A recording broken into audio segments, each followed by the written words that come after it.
శేఖర్ కమ్ల దర్శకత్వంలో కోలీవుడ్ నటుడు ధనుష్ ఒక ప్రాజెక్ట్ ని ప్రకటించిన సంగతి అందరికీ తెలిసిందే. నాగార్జున కీలక పాత్రను చేస్తున్నారు.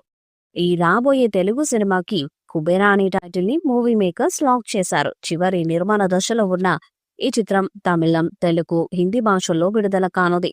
ఈ చిత్రంలో రష్మిక మందన మహిళ ప్రధాన పాత్రలో నటిస్తున్నారు. తాజాగా ఇప్పుడు మూవీ మేకర్స్ ఈ సినిమా 45 రోజుల్లో థియేటర్స్ లో సందడి చేయడానికి సిద్ధంగా ఉన్నట్లు సోషల్ మీడియాలో స్పెషల్ పోస్టర్ ని విడుదల చేసి ప్రకటించారు.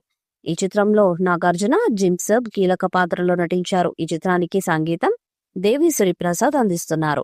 కుబేరా 120 కోట్ల భారీ బడ్జెట్ తో అత్యంత ఖరీదైన ప్రాజెక్టుగా చెప్పబడుతుంది. శ్రీ వెంకటేశ్వర సినిమాస్ ఎల్ఎల్పి మరియు అమిగోస్ క్రియేషన్స్ ప్రైవేట్ లిమిటెడ్ పతాకాలపై సూరి నారంగ్ మరియు పుస్కూర్ రామ్మోహన్ రావు భారీ బడ్జెట్ తో భారీ స్థాయిలో ఈ చిత్రాన్ని నిర్మిస్తున్నారు. ఈ చిత్రం జూన్ 20న విడుదల కానుంది.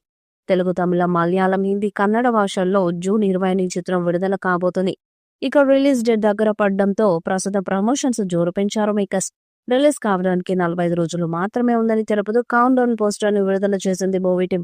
ఇక ఈ పోస్టర్ లో హీరో ధనుష్, రష్మిక మందన ఒక రాయి మీద కూర్చొని ఉన్నారు. ధనుష్ హీరోయిన్ సైడ్ చూస్తుండగా రష్మిక మాత్రం కిందకు చూస్తూ ముసిముసి నవ్వులు నవ్వుతుంది. అయితే వీరిద్దరి మధ్య ఉన్న కెమిస్ట్రీ ఆడియన్స్ ని ఎంతగానో ఆకట్టుకుంటుంది.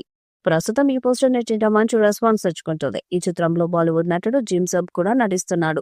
తాజా ఇంటర్వ్యూలో కుబేరా గురించి మరియు ఈ చిత్రంలో అతని పాత్ర గురించి కొన్ని ఆసక్తికరమైన విషయాలని వెల్లడించాడు. కుబేరా మూవీ వేర్వేరు తరగతుల ఉపమానం లాంటిదని, ఈ చిత్రంలో అతను ధనవంతుడిగా నటించడాన్ని చెప్పారు. ఈ చిత్రం యొక్క తెలుగు వర్షన్ కోసం అతను తన గొంతులో డబ్ చేసినట్టు కూడా అతను వెల్లడించారు. ఈ చిత్రంలో నాగార్జున, జిమ్సబ్ కీలక పాత్రల్లో నటించారు. ఈ చిత్రానికి camera handle Niketh Bommi, editing Karthika Srinivas అందిస్తున్నారు. శ్రీ వెంకటేశ్వర సినిమాస్ ఎల్ఎల్పి మరియు అమిగోస్ క్రియేషన్స్ ప్రైవేట్ లిమిటెడ్ పతాకాలపై సునీల్ నారంగ్ మరియు పుస్కూర్ రామ్మోహన్ రావు భారీ బడ్జెట్ తో భారీ స్థాయిలో ఈ చిత్రాన్ని నిర్మిస్తున్నారు. దేవిశ్రీ ప్రసాద్ ఈ చిత్రానికి సంగీతాన్ని అందించారు. మరి ఈ చిత్రం ఎలాంటి విజయాన్ని సాధిస్తుందో చూడాలి. ఈ వీడియోపై మీ అభిప్రాయాన్ని కామెంట్ బాక్స్ లో తెలియజేయండి. వీడియో మీకు నచ్చితే లైక్ చేయండి, షేర్ చేయండి, కామెంట్ చేయండి. మరిన్ని అప్డేట్స్ కోసం మన ఛానల్ ని సబ్స్క్రైబ్ చేయండి. నోటిఫికేషన్స్ కోసం పక్కనే ఉన్న గంట సింబల్ ని కొట్టండి.